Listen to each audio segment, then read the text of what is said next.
Hi, my name is Taylor Hamlin, and I used to teach social studies in South Dakota. Currently, I mentor future social studies teachers at the University of Nebraska-Lincoln. Fortunately, I was given an opportunity to create a series of resource videos that explain how I plan curriculum. In this video, I am excited to show you the C3 framework, concepts on inquiry, and how they can impact our curriculum to the benefit of students.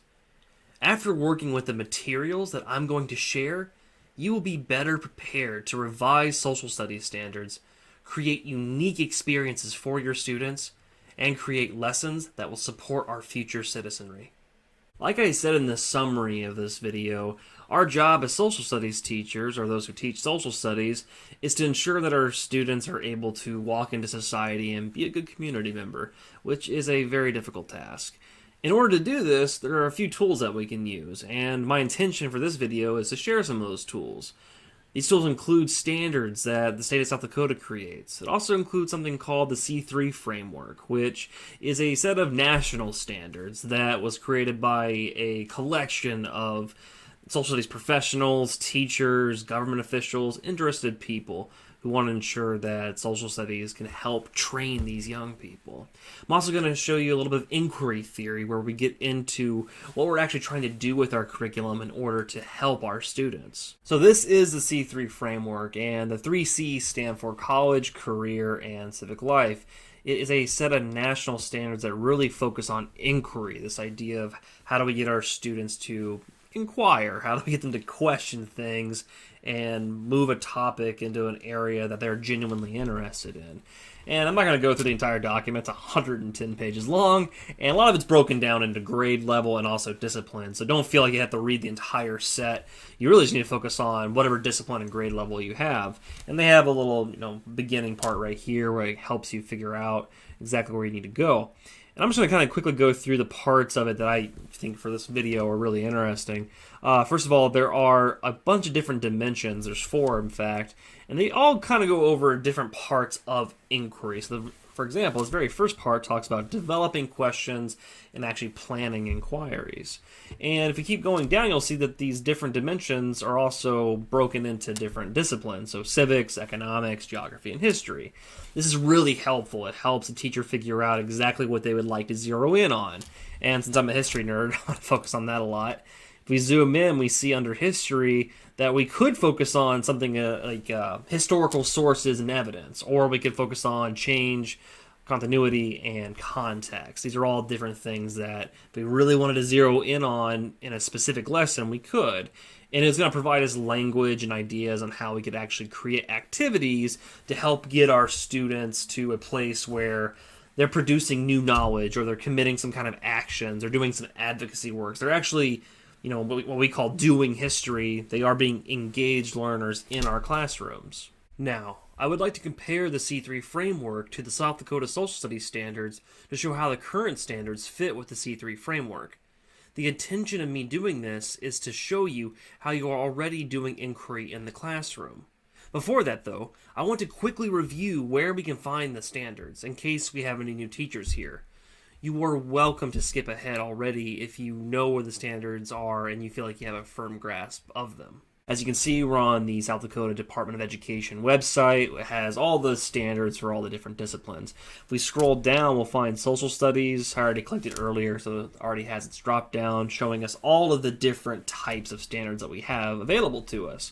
So, for example, we have, the traditional social studies standards. We also have a revised packet, which we'll look at in a minute. But we also have these civic standards, too. So let's go ahead and click on these very first one. And here you are. You're now at the South Dakota Social Studies Content Standards. If you're a brand new teacher, these might not look very familiar, but if you're an experienced teacher, you're likely to have seen these before. We adopted them back in 2015, and actually, I'm filming this in 2021 right now. The upcoming conversation on how to change these standards is coming up this summer, so these will actually change here soon.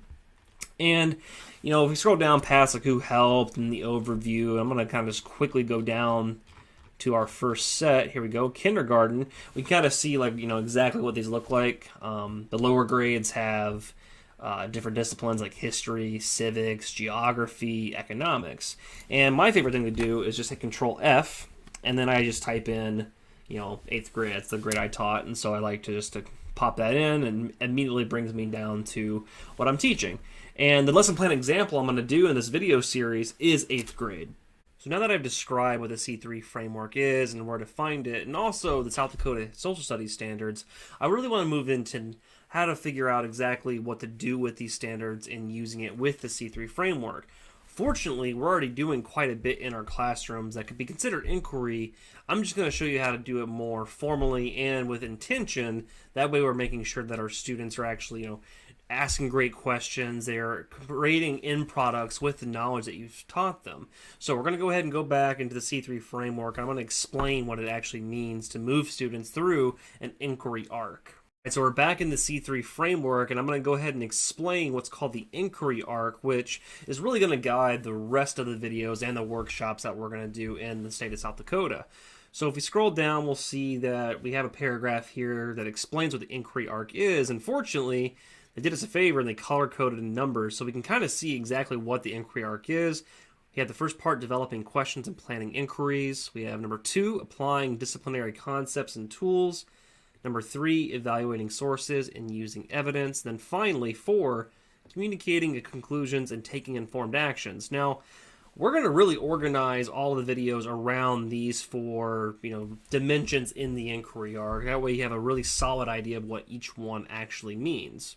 Along with this paragraph, if we scroll down, we'll see that there's actually a table that even organizes it for us. So if you're a visual person, this might help, where we see that we do Dimension 1 first, developing those questions, and we move all the way into Dimension 2, 3, and then 4. So what I would like to do is kind of talk about how we actually do that with the current standards, because fortunately, you can do this with any set of standards. And in South Dakota, like I said earlier, they're going to be changing the standards soon, but you don't need to feel like that the current standards can't already do this. It can. The C3 framework's not meant to replace the standards. It's meant to build upon them and strengthen them.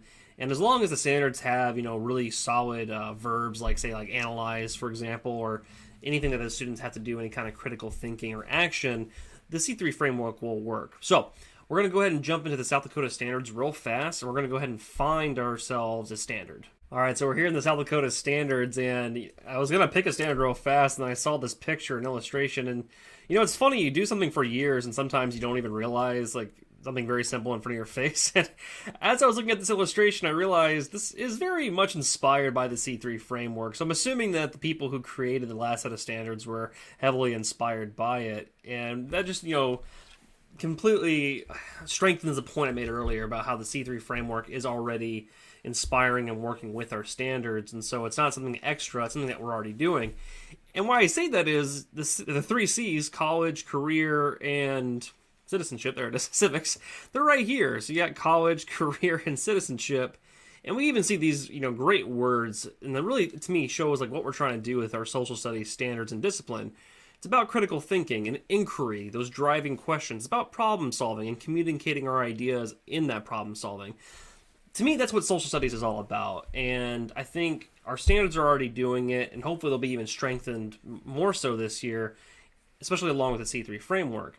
So real quick, it's a quick segue. I'm going to do that Control F again. Just that's how I like to do things. It makes it a little faster. I'm typing 8th grade, 'cause that's the standards that we're going to work with in the example lesson plans I'm going to share. And let's just go ahead and make it easy on ourselves. We're going to go ahead and do this one. Describe major military battles in the American Revolution. So let's keep that one in mind. Again, describe major military battles in the American Revolution. And let's go ahead and head back to our inquiry arc so we can kind of talk it out and see what that might look like in an inquiry arc. And again, we're back at the C3 framework, and we're going to take that standard to describe major military battles of the American Revolution. And I'm just going to quickly talk through how that might look like, very summary, to explain how that might go through the inquiry arc. And I'm not going to go into detail because that's what the future videos are going to be for. So the very first thing, we need to develop questions about that. And when it comes to describing the these major battles in the American Revolution, students need to have a chance to answer actual questions about those battles. So a very simple way to look at it is ask why and how questions. Why was a certain battle important, or how did a certain battle change the outcome of the war? Those are the kind of questions that are going to really drive students to be critical thinkers and do more than just try to memorize the dates of a battle or try to memorize the specific individuals who fought. And although those things are important, I would argue that letting students be able to critical think, let them actually, be able to take that information and do something with it is far more important. So, first step, we need to ask questions. Dimension 2, we're going to take concepts, and again, we're going to have a video specifically about that. And we're going to really look at historical concepts and see how some of these concepts and skills are going to drive our history. So, for example, students are going to get primary sources, and they have to analyze those sources using certain concepts and skills in history. And we're going to be doing that by fulfilling Dimension 2. Dimension 3, evaluating sources and using evidence, continuing on with that idea of taking now concepts that we looked at and then actually looking at primary sources and finding quotes, making observations, bringing all those things together and making a historical argument, postulating something. And then finally, moving into the final phase, Dimension 4, this is, I think, my favorite part about this inquiry arc, is the students are actually going to create something, and they're going to do something with the knowledge, with the analysis. This something can be small. It could be as simple as the students are going to present information to their peers in the classroom, in 5 or 10 minutes. Maybe it's something bigger. There's some really cool projects out there where students, they do campaigns or they try to educate the community on something historical, or if you're going back to our disciplines, something, in the civic realm or economics. There's a lot of really cool things that students can do. Now, what we're lucky in South Dakota, we're really lucky because there's already been a lot of work done to help teachers figure out what each piece looks like, especially this Dimension 4, because I think this is it's my favorite, but it's also the hardest, in my opinion. We're going to look at some of the resources that South Dakota has actually already given us in order to help us continue to drive this idea of going through an inquiry arc. So we're going to spend a little time in this video covering that. Now, I wanted to go to this other document because it's pretty new. We just created it this summer. It's called the 2020 Revised Social Studies Unpacked document. So we're going to go ahead and open that up. And it's a great collection of work that a lot of teachers came together and did this last summer. As you can see, there's multiple grades, and I'm going to go ahead and click on 8th grade just because it's what we were doing earlier. And you'll see that it's broken down by every single standard that's in that grade. So for 8th grade, there's a lot of history, some civics, and only a handful of economics. Let's go ahead and just click open that first one. And if we look, you'll see that it organizes it by a few different categories. So first of all, we have the actual standard itself up here and its anchor. They made student-friendly language. And my favorite part, they break these things down quite a bit into a lot of really helpful things to make it easier for you to plan lessons. So, for example, they have what prior knowledge students could use or need. And so you could, coordinate, vertically align with lower grades or higher grades sometimes when we include them. Also a great way to create pretests that would actually help students figure out what exactly they need. Continuing to scroll down, we see there's a little bit of scaffolded activity ideas and just, helpful language that will help these students figure out exactly how to achieve mastery of this standard or skill, whatever you'd like to call it. And we keep scrolling, you'll see there's even more details and more, and it keeps going and going and going down here till the end where we actually have a civic engagement activity, which basically is just a way for students to take what they've learned mastering this standard and applying it to something. A lot of times it's something that matters to the local community or the state, something they've heard of on the news, but the important point is students actually get to take what they've learned and do something with it.